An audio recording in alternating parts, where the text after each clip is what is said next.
Hi guys. Pinagalitan man ako ng nanay ko.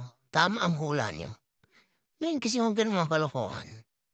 Pumunta ako dun sa harap ng treadmill niya habang nag-jogging siya. Kaya tumasik kami pareho.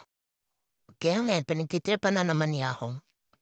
Ay naku, pasalamat ka mami. Baka sapakin kita dyan. Kung di kita natansya. Pagbibigyan kita ngayon kasi meron akong kasalanan. Para fits na tayo, okay? At ito, oras na nga para uminom ako ng vitamins. Favorite ka talaga to. Minsan bitin nga eh. Sabi ko din sa yaya ko, minsan baka pwede mo naman dagdagan kahit konti. Ito na nga, pagkatapos ko uminom ng vitamin, syempre, ano bang gagawin ko? E di matutulog muna ako bago kumain ulit pagising ko.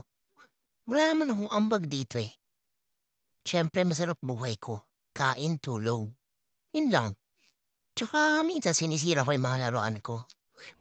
Bukas na ako mag-update ulit, tinatamad na ako. Good night.